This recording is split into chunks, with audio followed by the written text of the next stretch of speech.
The Galactic Council exploration vessel Horizon glided silently through the star-speckled void. Senior Xenologist Kang peered at the holographic display, his large eyes narrowing with interest. The uncharted planet below wasn't supposed to have any advanced life forms, yet energy readings suggested otherwise. "Captain, these signatures are artificial," he said, pointing to pulsing red dots on the display. "Someone is down there." Captain Moon nodded. "The Council ordered us to investigate any anomalies. Take a team and see what you find." Kang assembled his best researchers: Science Officer Park, Biologist Han, Cultural Specialist Jun, and Security Officer Gil. They boarded the sleek shuttle, each checking their equipment one final time before departure. "Atmospheric composition is breathable," Park announced as they entered the planet's upper atmosphere. "Gravity is 97% of standard." The shuttle broke through cloud cover, revealing a landscape of purple mountains and forests with peculiar blue-tinged vegetation. A vast ocean glittered on the horizon. "Landing zone identified," said Pilot Lee, guiding the craft toward a flat clearing surrounded by tall, spiral-shaped trees. As the shuttle touched down, the team felt the slight jolt of gravity adjustment. They exited cautiously, scanning the surrounding wilderness. The air smelled sweet, with hints of something like cinnamon. "Energy signatures are coming from that direction," Park said, pointing toward a valley between two rocky ridges. Gil took the lead, his hand resting on his stunner. "Stay alert. We don't know what kind of life evolved here." They hiked for nearly an hour, collecting samples and recording observations. Strange creatures resembling a cross between birds and lizards scattered as they approached. Floating plants drifted by on air currents, their seed pods glowing softly. "Wait," Han called suddenly, kneeling to examine a section of ground. "This isn't natural formation. This was cleared intentionally." The team gathered around what appeared to be an old path, now mostly reclaimed by vegetation. Following it led them to the ridge overlooking the valley. What they saw below stopped them in their tracks. "Impossible," whispered Jun. Nestled in the valley was a settlement of distinctive design. Buildings constructed of local stone and metal rose in concentric circles around a central plaza. Gardens and fields surrounded the community. But most shocking of all were the inhabitants, unmistakably human, though they moved with a grace that seemed subtly different from Earth humans. "Humans? Here?" Park's voice trembled with disbelief. "This is 70 light years from Earth. No human colony was ever established in this sector." Kang adjusted his optical enhancers, zooming in on the settlement. "Their technology is unusual. Look at those structures. They're combining Earth design principles with adaptations I've never seen before." The humans below went about their daily routines, unaware of the observers. Some tended gardens growing unfamiliar crops. Others worked with machines that hummed with energy. Children played in a central area, their laughter carrying faintly up to the ridge. "We need to observe without interfering," Kang decided. "Set up the camouflage field. We'll document everything and report back to the Council." The team established a hidden observation post overlooking the settlement. As dusk fell, they'd witnessed something extraordinary. The humans began gathering in the central plaza around a massive crystalline structure that had been dormant during daylight hours. Now it pulsed with soft, blue energy. "That's the source of the energy signatures we detected from orbit," Park confirmed, checking her instruments. The humans formed a circle around the crystal, joining hands. As darkness settled completely, the crystal's glow intensified. The faces of the humans showed concentration, then serenity. The light from the crystal seemed to flow into them, connecting them in a network of shimmering energy. "Are they communicating somehow?" Jun wondered aloud. "This looks like a ritual, but my readings indicate actual energy transfer." Kang's scientific mind raced with possibilities. Something extraordinary has happened here. These humans have developed in isolation, adapting to this world in ways we never imagined possible. Through their night vision equipment, they observed as the ritual continued for almost an hour. The crystal's energy pulsed in rhythm with the humans' movements. When it ended, the participants dispersed with expressions of peace and fulfillment. "We need to access the archives," Kang said. "There must be records of how humans came to this world." Returning to their shuttle, the team sent encrypted findings to the horizon. Hours later, the response came from the ship's historian.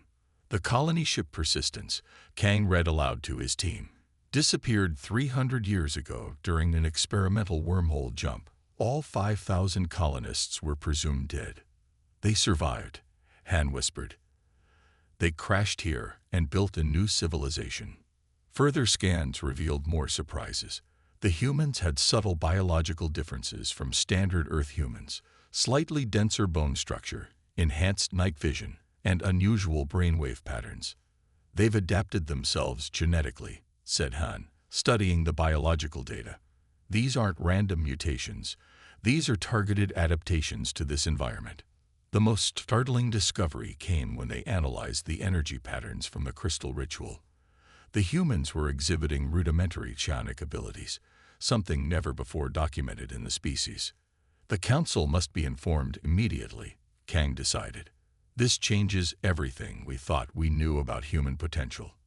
As dawn broke over the valley, the team prepared to return to the horizon. Kang took one last look at the settlement below. 300 years isolated from their homeworld, he mused. Forced to adapt or perish, and look what they've become. Something new, something unexpected. Park joined him at the viewpoint. "Do we make contact?" Kang considered carefully. "Not yet. We need Council approval. This discovery is too significant to handle without proper protocols." As their shuttle lifted off, hidden from the settlement by stealth technology, Kang couldn't help but feel a sense of wonder. In all his years of exploration, he had never encountered anything like this, a lost human colony that had not merely survived but transformed. Whatever happened next would change galactic understanding of humanity forever. The horizon received them with great excitement. Soon, the entire galaxy would know of their discovery. But first, they needed to understand exactly what they had found, and what it meant for the future of interspecies relations throughout known space. Aboard the horizon, the Discovery team gathered in the main conference room. Holographic displays showed detailed scans of the human settlement, while historical records of the colony ship Persistence hovered nearby. Kang paced the room, still processing what they had found. "The archives confirm it," said historian Kim, tapping through ancient files. "The Persistence launched from Earth 300 years ago, with 5,000 colonists. It was testing a new wormhole drive when all contact was lost. Everyone assumed they were destroyed in transit," added Park. "No debris was ever found." Kang studied the ship's original manifest. They were carrying everything needed to build a self-sustaining colony: equipment, seeds, medical supplies, educational databases, standard procedure for long-distance colonization. "But they weren't supposed to end up here," said Han. "This system wasn't even on their navigation charts." The team spent days analyzing their findings. Each new discovery raised more questions. Sensor readings showed the humans had subtle but significant biological differences from Earth baseline. Their muscle density was higher, their eyes contained additional structures for low-light vision, and their skin had adapted to filter the local sun's radiation. "These aren't random mutations," Han explained, pointing to genetic markers. "These are deliberate modifications, passed down through generations." "You mean they changed themselves?" asked June. "They had to," Han replied. "The environment here would have been challenging for standard humans.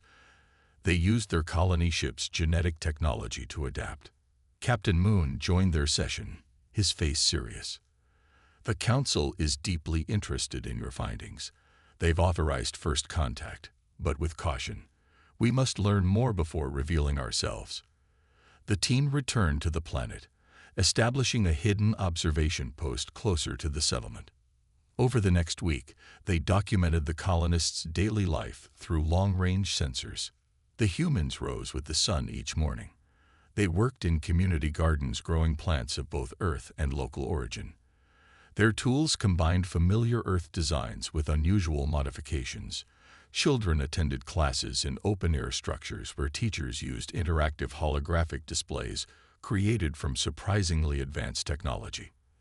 Their tech level is inconsistent, noted Park. Some aspects are primitive, while others exceed current Earth standards. Most fascinating was their relationship with the crystal structure. Each evening, different groups would gather around it for what the team now called linking sessions. Sensor readings showed unusual brainwave synchronization during these events. They're communicating telepathically, Jum concluded after analyzing the data. The crystal somehow amplifies natural abilities that most humans don't develop. On the 8th day of observation, something unexpected happened. A young human child, no more than 7 years old, wandered away from the settlement while collecting berries. The child climbed the ridge, following a colorful flying creature, and stumbled directly into the team's observation area. The child froze, staring wide-eyed at the aliens. For a moment, no one moved. "Hello," Kang said finally, using the universal translator. "We mean no harm." The child's eyes grew even wider. Then, instead of screaming or running, the child closed their eyes in concentration. A faint blue glow, the same energy they'd observed during linking sessions, briefly surrounded the child's head. Minutes later, a group of adults from the settlement appeared on the ridge, carrying simple weapons. Leading them was a tall woman with striking silver eyes. "We know you've been watching us," she said calmly. "Our children sensed your presence days ago." The observation team's cover blown, Kang made a quick decision. "I am Senior Xenologist Kang of the Galactic Council. We discovered your settlement during a routine survey." The woman stepped forward. "I am Song, leader of the Second Chance Council. You are the first visitors we've had in 300 years. This unexpected first contact accelerated the mission timeline. With Captain Moon's approval, formal diplomatic relations were established. Song invited the team to visit the settlement properly. Walking through the community, the aliens observed details they had missed from a distance. The buildings incorporated living plants into their structure. Energy systems ran on cellular principles, unlike anything in Council technology. Everywhere, they saw evidence of humans adapting Earth knowledge to local resources with remarkable creativity. In the community hall, Song explained their history. The Persistence was caught in a wormhole collapse. The ship was severely damaged. Our ancestors managed to reach this planet, but only a third of the colonists survived the crash landing. She showed them preserved artifacts from the original ship, damaged tablets containing partial databases, tools repaired countless times, and the original colony charter, now treated as a sacred document. "The first years were the hardest," Song continued. "The planet's ecosystem was hostile. Local plants were nutritionally poor for humans. Seasons were extreme. Without the heart, we might have perished." "The heart?" asked Kang. Song led them to the crystal structure. Up close, it was even more impressive. A 12-meter-tall formation of translucent blue crystal, clearly not natural to the planet. Our ancestors discovered it 3 months after landing. At first, they thought it was just a strange formation. Then one of the children reported hearing voices when touching it. Song placed her hand on the crystal surface. "It responds to human consciousness. Over generations, we learned to connect through it." Scans confirmed what seemed impossible. The crystal was technology from the ancient precursor civilization that had disappeared from the galaxy 50,000 years earlier.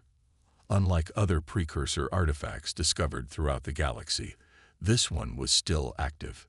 The precursor's technology has always been incompatible with known species, Park whispered to Kang. Yet these humans have connected with it. Further tests revealed the truth. The harsh conditions of the planet had triggered subtle neurological changes in the colonists. When combined with their deliberate genetic adaptations, these changes had unlocked latent abilities that standard humans didn't express.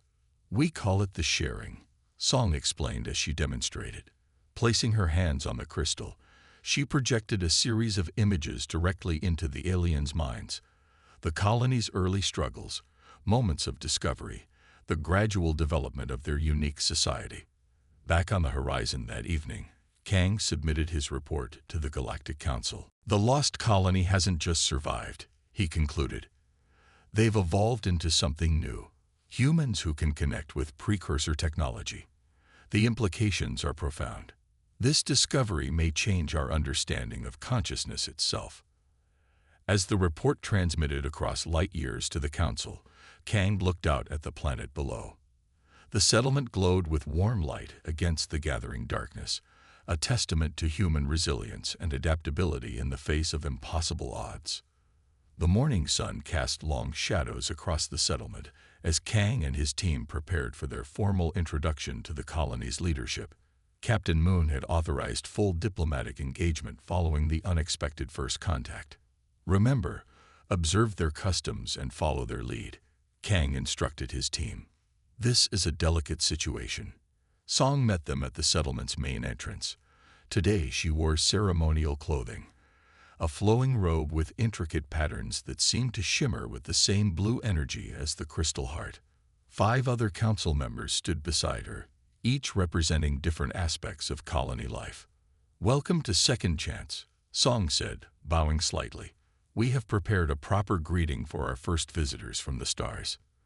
The aliens followed Song through the settlement. Colonists lined the pathways, watching with curious expressions.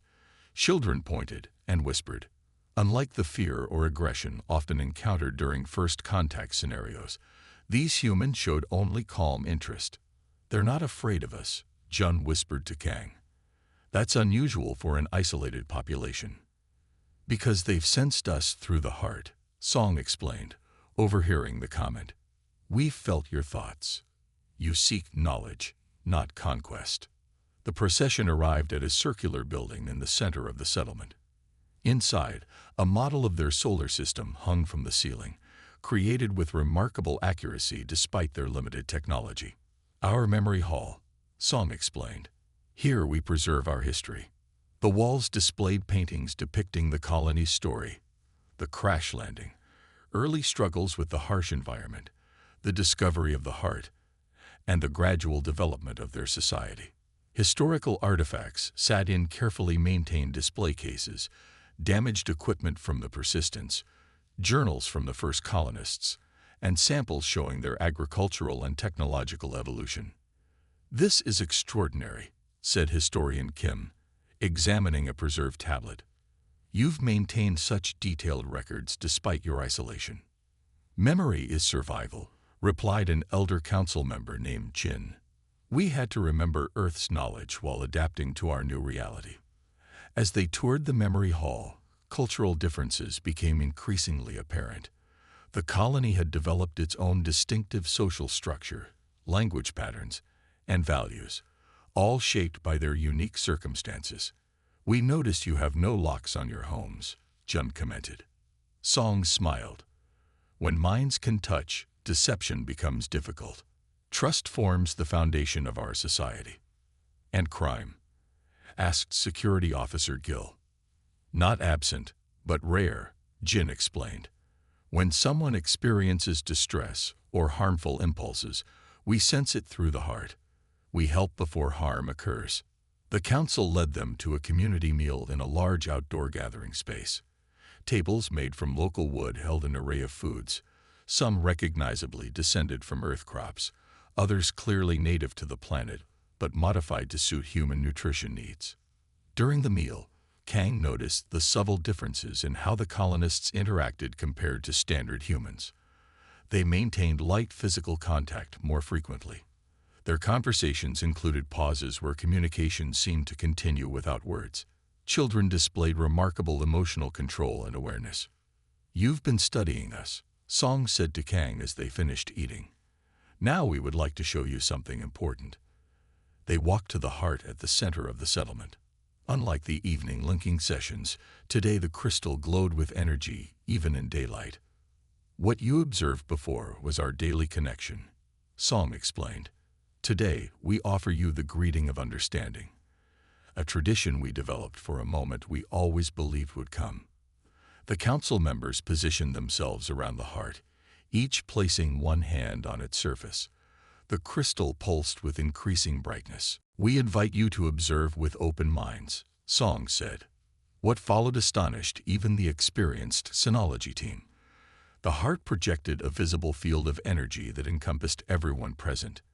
Within this field, images formed, not as holograms, but as directly perceived experiences. Kang and his team experienced the emotional journey of the colony from its founding to the present day. They felt the terror of the ship crash, the desperation of early survival efforts, the wonder of discovering the heart, the gradual shifting of human consciousness as generations adapted to their new home.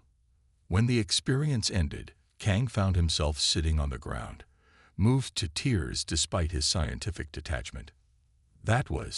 He struggled to find words. "The true history," Song said softly, "not just events, but their meaning to us." The cultural exchange continued throughout the day. The aliens learned how the colony had preserved core human values while developing new traditions suited to their circumstances. Their society emphasized collective well-being without suppressing individual talents. Children were raised by the entire community while maintaining strong bonds with biological parents. Their spiritual beliefs had evolved as well, incorporating both Earth religions and new elements based on their experiences with the heart. They viewed consciousness as fundamentally connected rather than isolated to individual minds. "We still debate whether the heart created our abilities or merely awakened what was dormant in all humans," explained Min, the colony's chief philosopher. "Either way, it changed us forever." As evening approached, the implications became clear to Kang. These humans had developed in isolation for 3 centuries, yet instead of regressing, they had evolved in unexpected directions. Their telepathic abilities, their integration with precursor technology, their unique social structure, all represented possibilities that mainstream humanity had never explored. Back on the horizon that night, the team discussed their findings. The ship's communication array transmitted updated reports to the Galactic Council. "The Council's initial response is cautious," Captain Moon informed them. "Some representatives express concern about humans with psionic abilities. Others see potential for scientific advancement." "They're not a threat," Kang insisted. "Their entire culture emphasizes harmony and connection." "Perhaps," said Moon. "But you know how the Council views unexpected developments. Some will see these humans as a potential destabilizing force in galactic politics." Kang stared at the sensor readings showing the colony below. The heart pulsed with steady energy as the evening linking session began. "They deserve protection and recognition," he said firmly. "What they've accomplished here is remarkable. They've adapted to survive against impossible odds. That's not threatening, it's inspiring." "Then you'll need to convince the Council," replied Moon. "Because right now, half the representatives are calling for containment protocols." Kang nodded grimly. For the first time in his career, he found himself becoming not just a researcher but an advocate. These remarkable humans and the knowledge they had developed deserved to be understood, not feared. He would need to make the Council see what he had seen. Not just a lost colony, but a new chapter in human evolution that might benefit the entire galaxy. The Horizon had been orbiting the planet for 2 weeks when the Galactic Council finally responded to Kang's reports. Their orders were clear: investigate the crystal artifact as the top priority. Understanding its relationship with human psionic development was deemed essential for security assessment. "They're more interested in the technology than the people," Kang said with disappointment as he reviewed the directives with his team. "Standard Council procedure," Park replied. "Unknown technology always triggers security protocols." The Council dispatched an additional research vessel carrying specialized equipment and archaeologist Yoon, the leading expert on precursor civilizations. Yoon arrived with an air of authority that immediately put Kang on edge. "The Council is concerned," Yoon explained during the mission briefing. "If humans can access precursor technology in ways other species cannot, it raises significant questions." "These colonists have lived peacefully with the artifact for centuries," Kang countered. "They call it the heart. It's central to their culture." Yoon remained unmoved. My orders are to determine the artifact's purpose and assess potential risks. They returned to the surface with advanced scanning equipment. Song and the colony leadership welcomed the new team members, though Kang noticed subtle tension in their expressions. We have nothing to hide, Song assured them. The heart has been our guardian and teacher. The research team set up equipment around the crystal structure. Yoon circled it slowly, his experienced eyes noting details others had missed. The material composition matches other precursor artifacts discovered throughout the galaxy, he confirmed. But its energy signature is unique.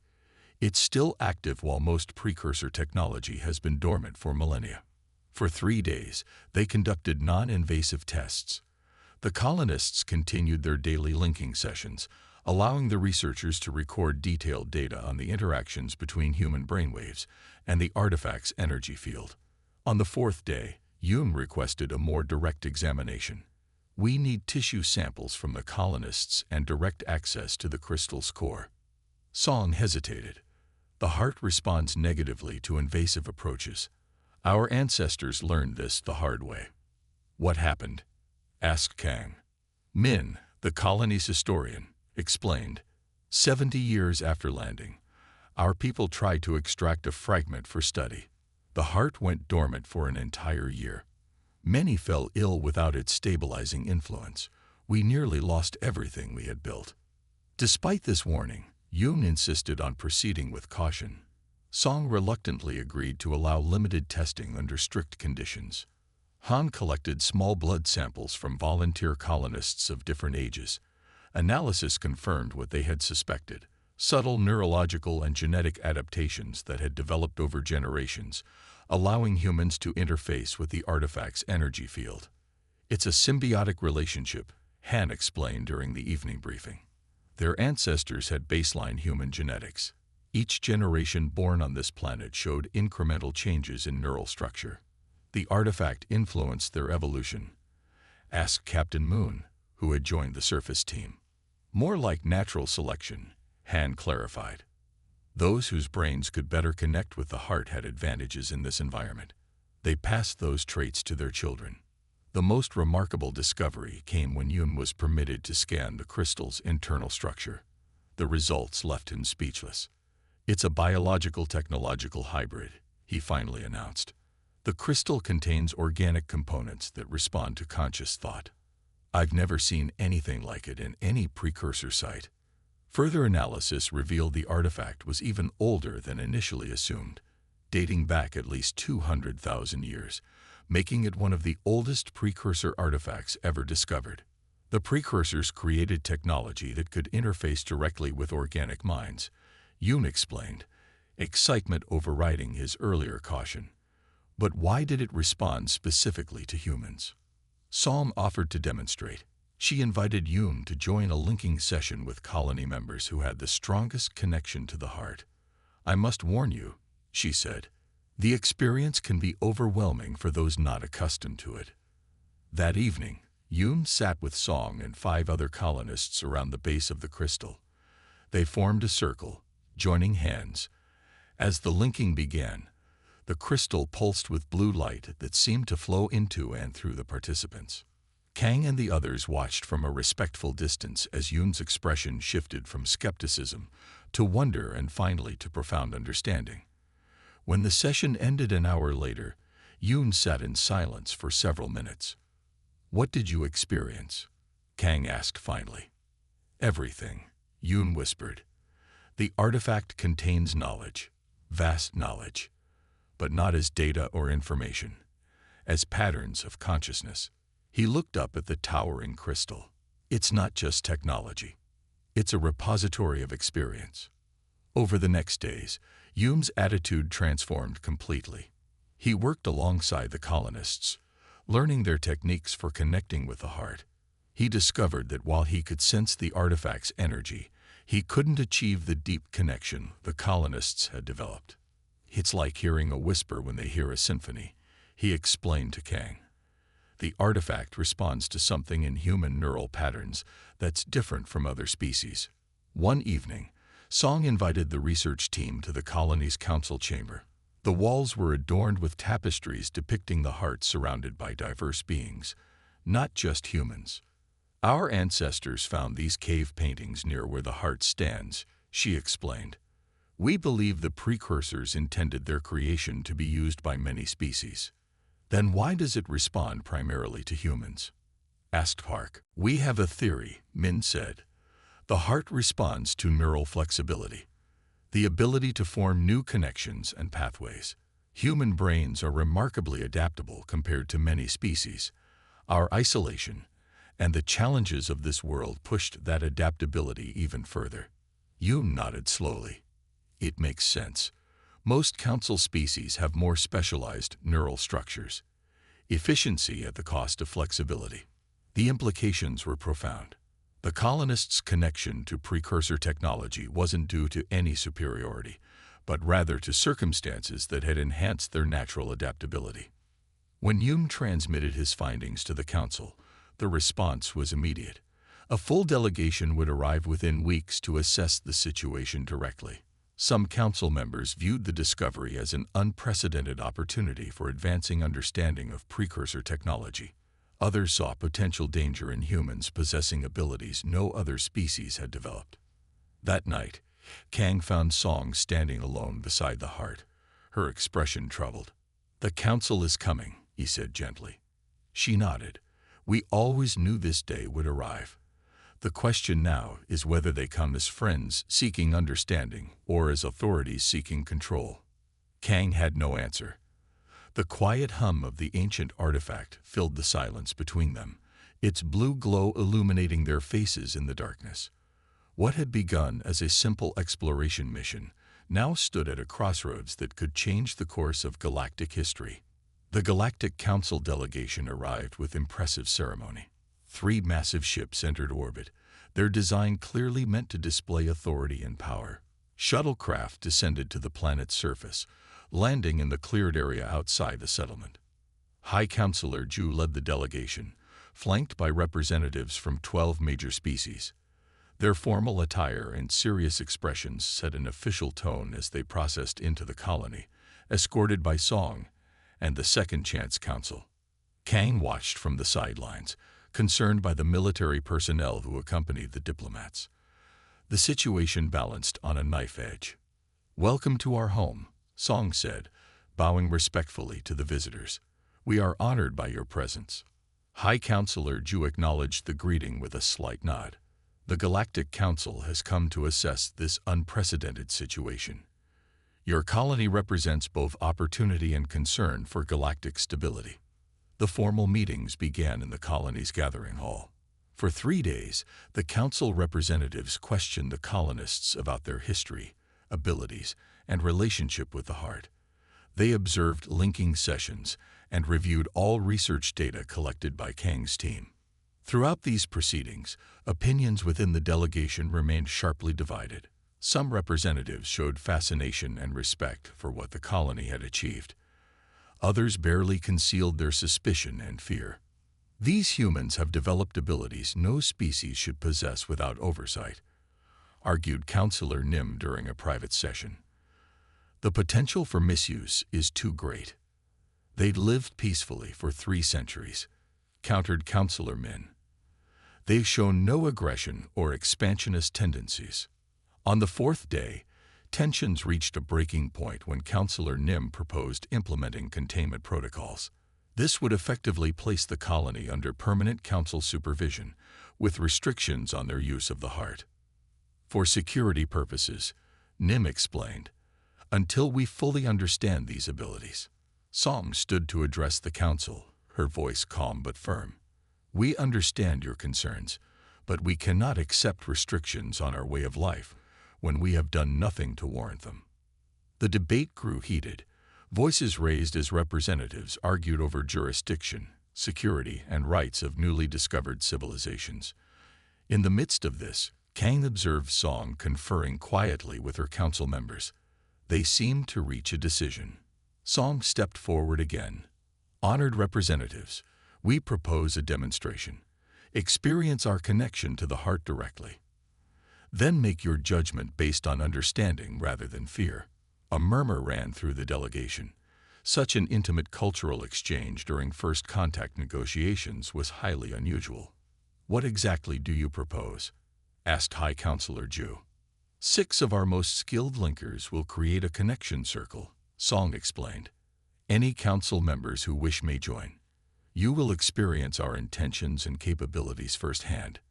After private consultation, 7 council representatives, including Ju, agreed to participate. That evening, they gathered around the heart under the stars. The colonists formed a circle, each placing one hand on the crystal and extending their other hand to a council member. As the linking began, the familiar blue energy flowed through the human participants and extended tentatively toward the aliens. The effect was remarkable. The council members' expressions transformed from caution to wonder. Even stoic High Counselor Ju's features softened with understanding. For nearly 30 minutes, the connection held steady, a bridge across species that transcended normal communication. When the session ended, the council members remained silent for several moments, processing what they had experienced. "I felt no deception," Counselor Ju finally said. "No hidden aggression or ambition, only a desire for peaceful coexistence and mutual learning." "Their minds are different from ours," added another representative, "but not in ways that threaten us." Even skeptical Counselor Nim seemed affected. The experience was enlightening, but questions of security remain. The next morning, the full council convened for their final vote.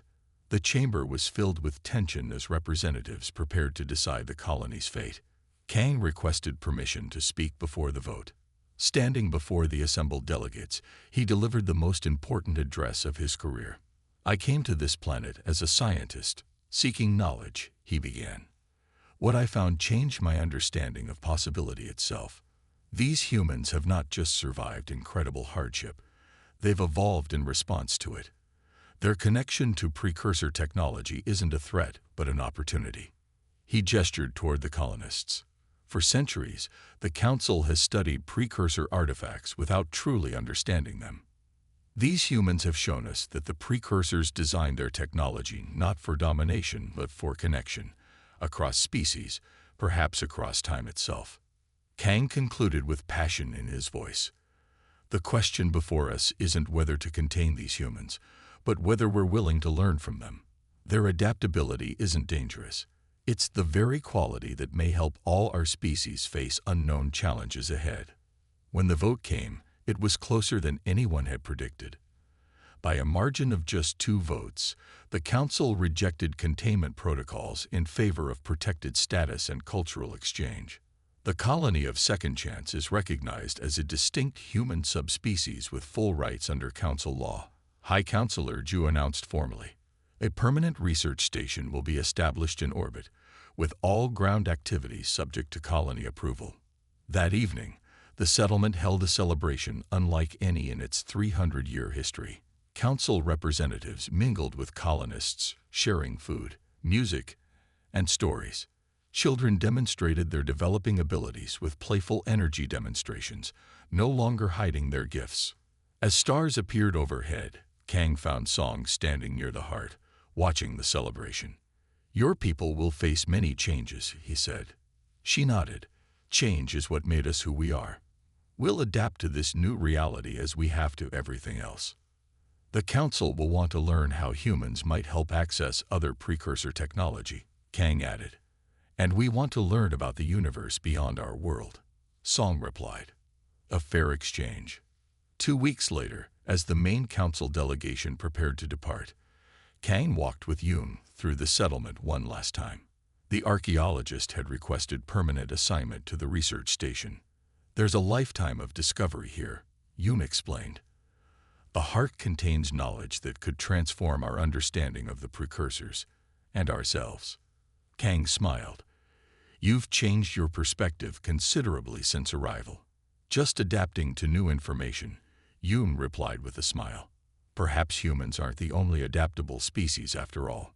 As Kang's shuttle lifted from the surface for the final time, he watched the settlement grow smaller below. The heart glowed brightly at its center, a beacon of blue light against the darkening landscape.